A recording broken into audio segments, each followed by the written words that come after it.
Blackmore Angel. This is episode 17 of season 1, and I'm very excited to carry on, see what's going to happen next. Last episode was very interesting, and I did really enjoy it. We had the whole thing with like these fighting demons and basically the Hunger Games. But we had some great moments with like the main three. They all had some fantastic kind of stuff in that episode that I really appreciated, and I continue to love the dynamic between the three of them. I think they're really becoming like this solid unit now. And yeah, I'm excited to see where we're going to go from here. I know we had some more like Wolfram and Hart business in the last one as well, so that's still very much a thing. And you know, we're getting very close to the end of this first season now, so I imagine things are going to start to really ramp up even further. So I'm excited about that, and I can't wait to see where they're going to go with these final 6 episodes of the season. So yeah, without further ado, let's get into the next one. That's it then. We're trapped. We might try shutting fire. It's Again, not technically a crowded theatre. one day I might. When Torvald is not as devoted to me. And I thought I knew eternity. Oh wow, that was a bit savage. That's Oliver Simon! Who? Only one of the most important talent managers in this town. I was at a party with him once you were there. Oh, right. Oh, okay. Is that the pilot? His card. Look who he's with. Can you please go now? Rebecca. Catherine Zeta-Jones?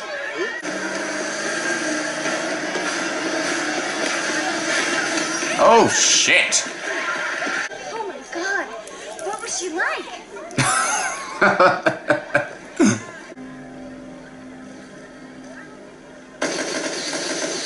Oh. I made the papers. Is she a demon? All over the front page of the Praying mantis? That's my elbow. Guys, can we just forget my about God. Rebecca Lowell? I mean, we ran into It's like Mike an Wazowski in accident. Monsters Inc. I have a stack of these at home. All the same, written in blood. He also has my personal telephone number. Oh. I need A dollar. peace of mind. Oh. I can't take your case. Are you insane? I don't understand. He's afraid of getting close.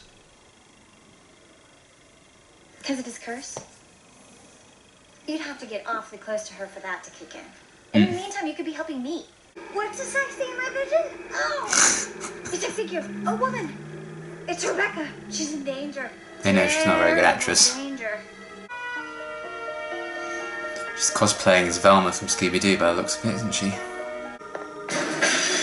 Oh! Oh!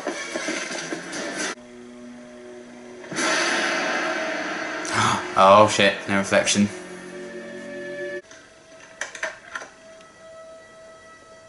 No point locking the doors when you've got a fucking window smashed in. You're really not afraid. Well, most people who saw what you saw. I'm not most people.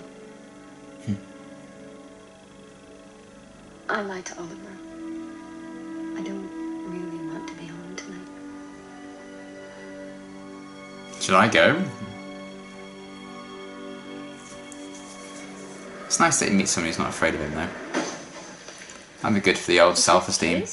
You weren't around the last time Angel went mental. I, on the other hand, was on I mean, I'm the not first sure day he of feels the about network. her to the extent he felt about He Buffy knows just perfect yet. happiness, he goes evil. So don't tell me not to worry. Angel's moment of true happiness occurred because he was with Buffy. You Yeah. realize how rare that is? True happiness? I've got a premiere tonight. Can't go without my bodyguard. Can I? Oh.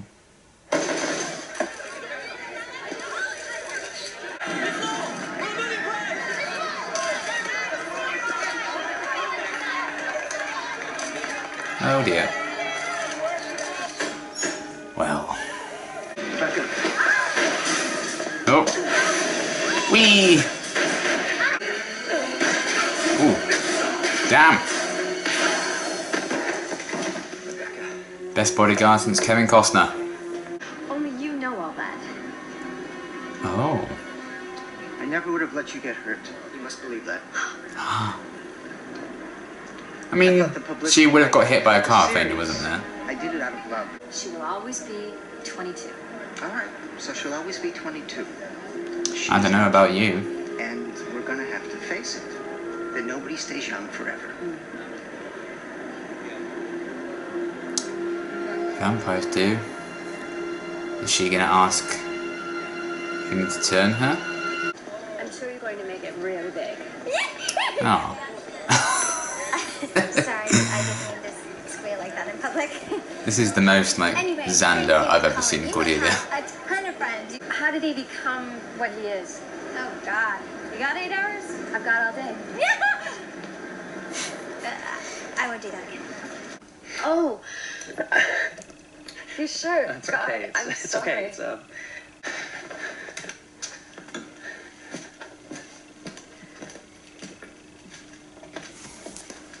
What are you playing? I Oh, promise not to ruin your fuck. wardrobe in the process. What are you doing? What sorts of questions? Oh, you know.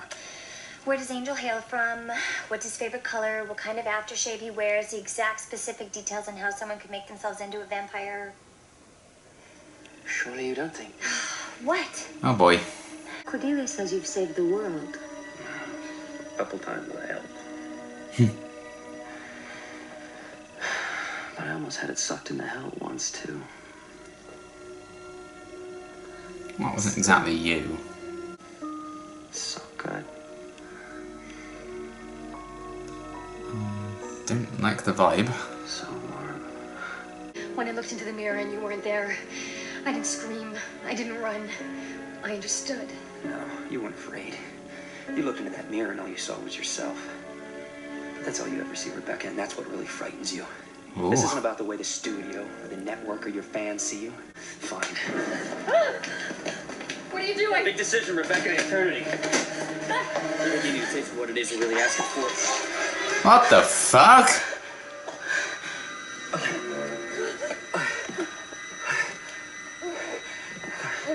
Maybe he snapped. I just wanted us both to be happy. But I am happy. You are. Yes.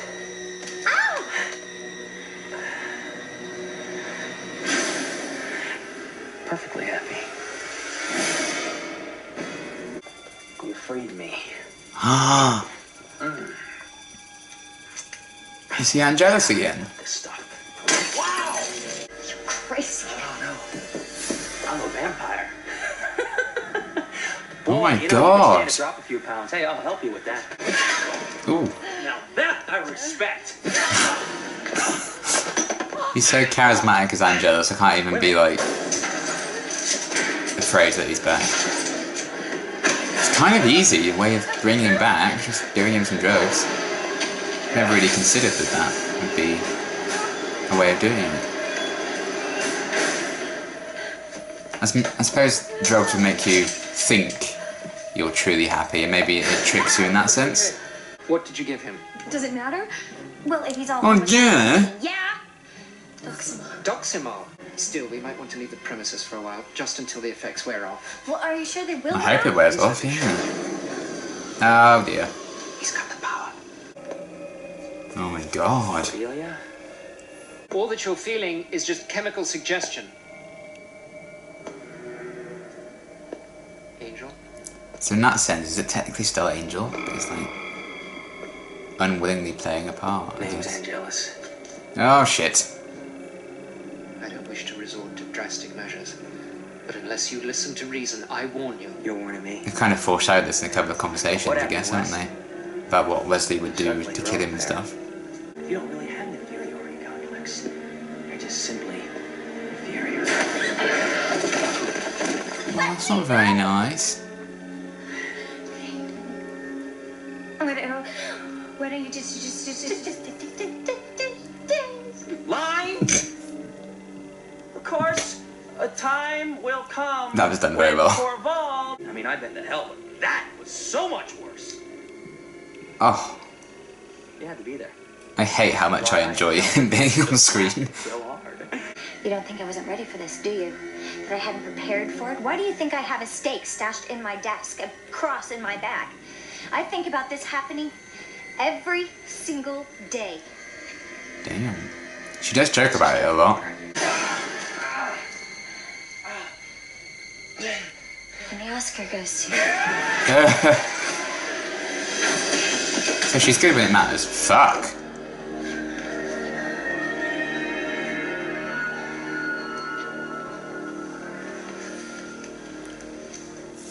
Ouch.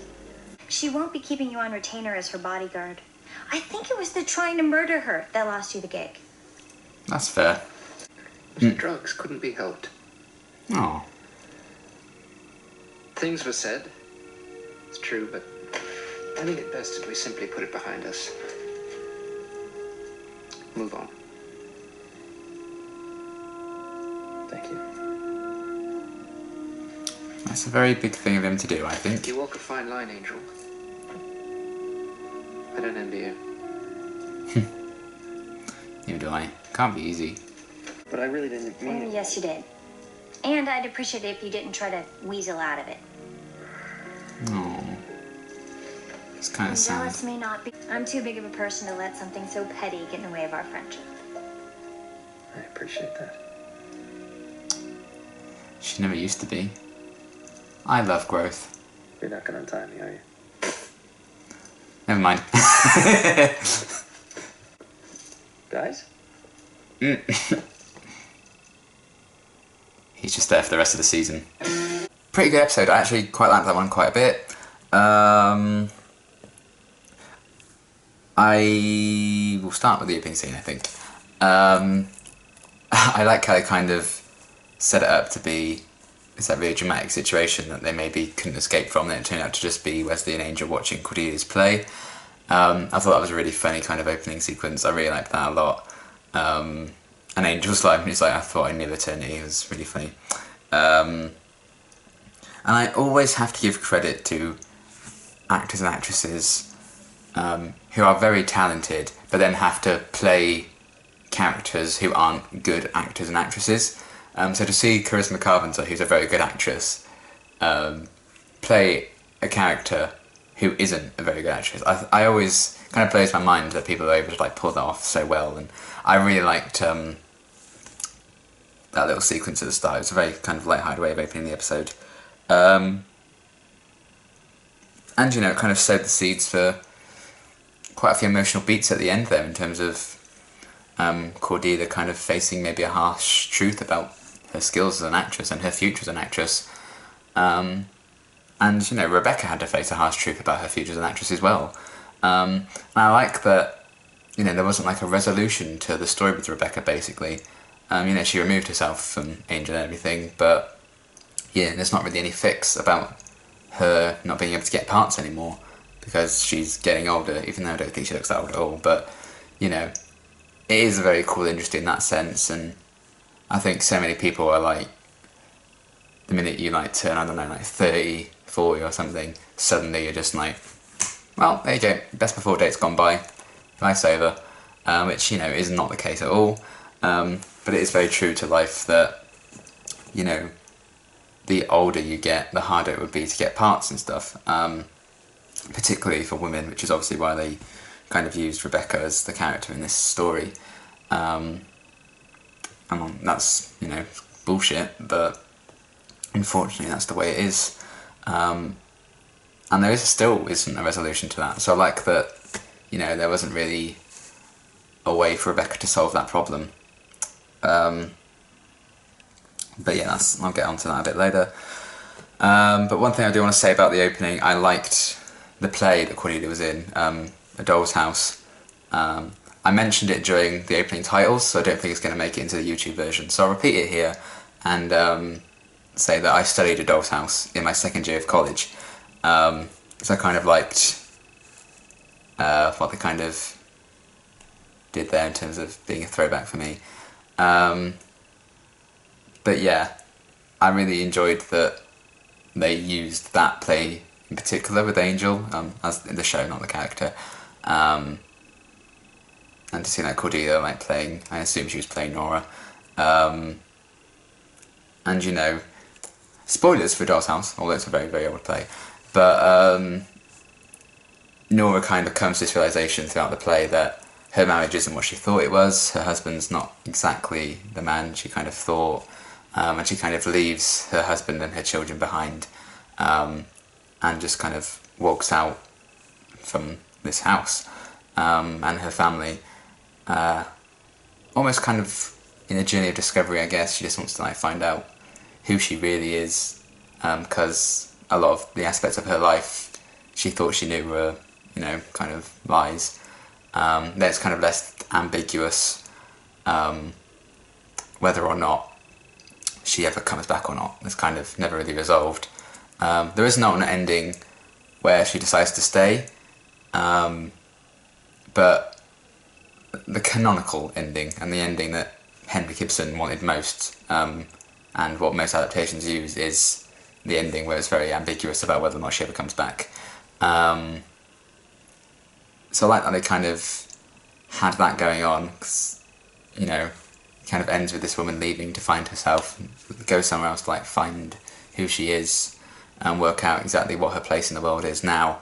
And I think that's very true to life about the characters in Angel as well. You know, they all kind of came to LA to rediscover themselves, to find themselves, find out who they are now, how they can fit in. 'Cause, you know, Angel had to remove himself from Sunnydale. He needs to work out who he is without Buffy around. In his quest for redemption, Cordelia did kind of the same thing. Who is she now? She's grown so much from her high school days. And Wesley's kind of trying to find his place in the world as well after being kicked out of the Watchers Council, and how that all kind of went down as well. So I really enjoyed the kind of use of Doll's House as a play at the start. But that's enough talking about the first minute of the episode. So yeah, I liked how it kind of addressed the ageing actress, the ageing actor, and how ruthless the business can be. I always do kind of find it quite interesting when we have like characters in TV shows and movies that are like working actors and actresses who can't get any work, but they're being played by actors who got the job to play an actor who can't find any work. I always find that really funny for some reason. So I do kind of enjoy that kind of happening and stuff. So in that sense, I kind of enjoyed Rebecca's story. I did think it was kind of an interesting thing, having her want to be a vampire as like the solution, even though the episode was kind of trying to say that it was already maybe a bit too late for her because she wasn't getting the parts. So why would stay looking the way she is now change anything, you know? So maybe she didn't think it entirely through. But I could kind of see where she was coming from, and I like that she wasn't really afraid of Angel being a vampire until obviously the whole turn of Angelus. So I thought that was kind of a very interesting kind of moral dilemma in terms of that. I kind of wish they'd devoted a bit more time to Angel maybe even potentially considering this happening. Because as soon as Angelus showed up, like the episode kind of hit another level, but it seemed to be over very quickly. But I'll get into that a bit later. But yeah, I enjoyed Rebecca for what the character kind of was representing and what she spoke for and stuff. And I did enjoy that the story with her wasn't really tied up with a neat bow, because there still isn't a solution to that kind of thing in the industry. And then Oliver, I think, was the manager's name. It was cool that they brought him back. I'm pretty sure that was the guy in the pilot. They seemed to mention that before. So that was cool, like a bit of continuity there, bringing him back into it and seeing that he kind of made up this whole stalker thing to try and get Rebecca a bit more attention.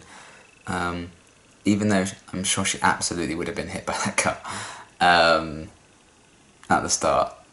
Maybe he would have just turned away at the last second, but then it kind of would have got exposed, I guess. So luckily Angel was there to spot that, because fuck. And I did think it was weird when Angel kind of smashed through the window and then it was like attacking the stalker and stuff, and then the stalker threw the bookcase on Angel and then just ran straight past Rebecca and legged it, and I was like, surely you're after her, why didn't you? I don't know. But obviously it kind of made sense because it was all kind of a big scheme, so I liked that kind of idea and how that kind of spoke to how far people may go, not only to get into the spotlight but to cling on to it. So that's kind of interesting. I did enjoy Cordelia's reactions to Rebecca in this episode. she really did fangirl. I don't think we've really seen that side to her before. I think she's normally the one who is adored and stuff. So it was kind of interesting and endearing to see her kind of really geek out, I guess, over someone else. So that was cool. And Wesley's just Wesley, but I enjoyed his stuff as well, particularly with the ending scene where he was so keen to kind of move on from everything. He even said something about, like, Angelus was right, because he really does. His biggest flaw is, his lack of belief in himself, and I think he'd be a lot more capable at what he does if he did believe in himself a bit more, which I actually mentioned, I think, in the last episode. It was either the last reaction or the one before that I talked about Wesley. It might have even been episode 14, actually. Recently, I said, I don't think Wesley really believes in himself enough. Big mood. So it's kind of cool to see that kind of be thrown back in his face almost when Angelus shows up. And it is always great to see David Boreanaz get to play Angelus, because he's just so charismatic and he's so good as that character. And it just gives me a lot of fond memories to, like, season 2 of Buffy, which was, like, when I really, really fell for the show. So it was cool kind of seeing him show up in that respect. Just not long enough. If we worked out the timing, scroll back a bit. Like, about 27 minutes in. So that's what? There's only like 15, maybe 14 minutes left of the episode when Angelus shows up, and I kind of wish we'd had a bit more of that for longer. But there was a lot of kind of setup. I think the episode took a bit to get going and get into the swing of things. But I would have loved to have seen a lot more of Angelus, just because it's so much fucking fun to watch, and he's such a cool kind of villain. And it was all over very, very quickly, which I was kind of a bit like, so I kind of wish we got a lot more of that, and explored the whole dilemma between, would Angel seriously consider, like, turning someone? I mean, I don't think he really would, but it would have been an interesting question to pose. And I think the episode was so keen to get to the Angelus stuff that kind of glossed over that kind of question. But I did I think I was quite intrigued by the idea of, like, this synthetic happiness, and that Angel was kind of tricked into turning into Angelus again. Because before it was like, Angel died, and then Angelus was there. But, it was kind of like Angel was just kind of, like, locked away somewhere, but still in the body, which wasn't the case in season 2, and as Wesley was saying, it's kind of a synthetic happiness. So the fact that he can be so easily tricked is kind of dangerous, I guess. But I'm glad that the effects wore off. But that does kind of make it quite interesting that almost makes it seem like Angelus really is part of who Angel is. It's not like they're two separate entities. Because it's not like Angel's soul that left his body and then Angelus is there. Because Angel was still very much in there, but Angelus still came out. I think it's a very interesting kind of debate to have about how the whole Angel-Angelus thing works, and how much can he be held accountable for Angelus's actions and stuff like that. And the way Angel spoke in this episode, he very clearly holds a lot against himself. He spoke about himself in the first person when he was like, I nearly sucked the world into a pool or something, sucked it into hell. Obviously referring to the end of Buffy season 2. That's a very interesting kind of thing, and I got a phone call. Sorry about that, got a phone call. And I've completely forgotten what I was saying. So that's good. Killed my flow, lady. Yeah, I don't even know what I was saying. But Angel, Angelus, the fine line between how much we can kind of be blamed for that, but Angel clearly does hold himself accountable for a lot of his actions. So it's always a very interesting conversation to have, and I just wish this episode kind of delved into that a bit more, and we had a lot more screen time with Angelus. He showed up, threw Rebecca around a bit, threw some home truths at Wesley and Cordelia, then got pushed down an elevator shaft, and that was it. So I kind of wish we got a bit more, but still, what we got was really interesting, and I like that it allowed Wesley to kind of face this inferiority complex that he clearly has, and then also with Cordelia, and the fact that she's just not a very good actress. And I like that they somewhat maturely dealt with that at the end. Wesley certainly did, but then Cordelia did kind of allow herself to be a bit petty in like a comedic kind of sense by leaving Angel tied up. It's kind of fair enough. So I liked how that all kind of played out in the end for some more kind of character development between the three of them, and how they'd spoken in quite great depth before. Wesley has a plan to kill Angel if he ever became Angelus again. I think it was like episode 11 or something, maybe. Cordelia was kind of saying, if you ever turn, I'll kill you, don't worry. But I did like that they did show some capability in Cordelia, that she kind of convinced Angelus that she did have like holy water in that pot. So there is some skill in there. It's kind of the same with Wesley, he seems a bit hapless and stuff, but he is very capable as a demon hunter, so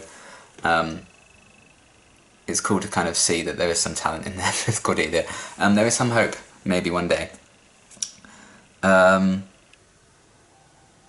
So yeah, it was cool seeing Angelus pop up, and it does kind of speak some interesting questions about how much blame should be put on Angel and stuff, and this whole idea of sympathetic happiness, maybe a bit too easy, I don't know, just because of what we've seen before. Like, I only feel like Angelus should really come out when Angel's soul has left the body again, and like Angel's dead, but that's not really what happened in this one. So, still, I don't really mind it, because, it allows us to see Angelus, and it's always so much fun to see him on screen. I think David Boreanaz always really does shine as Angelus.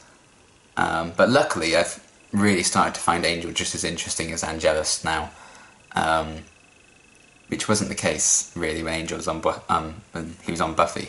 So that's a testament, I think, to how well getting his own show has treated the character.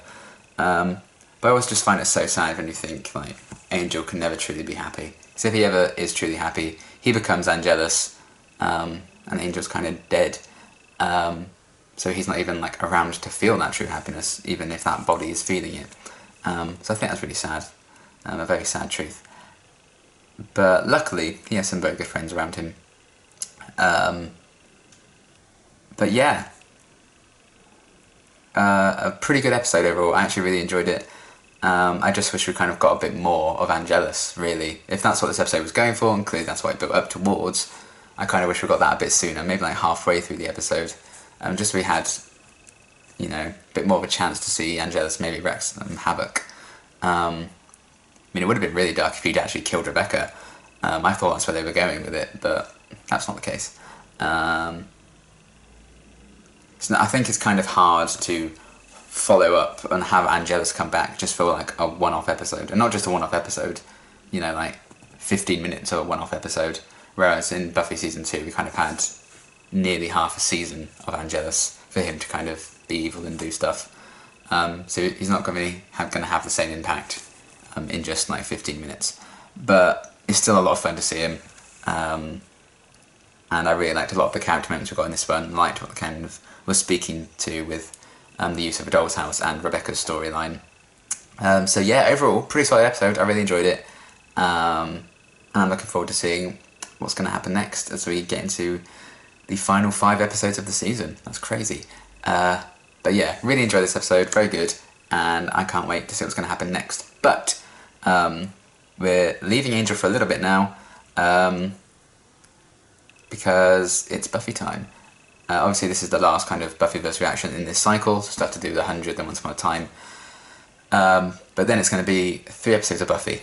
And then the cycle after that, it's going to be 2 episodes of Buffy and 1 Angel, because I'm it's going to be 5 Buffys in a row now in terms of Buffyverse reactions. So yeah, the next 3 Buffyverse in the next cycle that I go through will be all Buffy. So yeah, I'm very excited to get back into that, because I think it's been a couple of weeks now since I've watched Buffy, so I'm excited. But yeah, Great episode. Looking forward to seeing where we're going to go next. And until my next reaction, thanks for watching.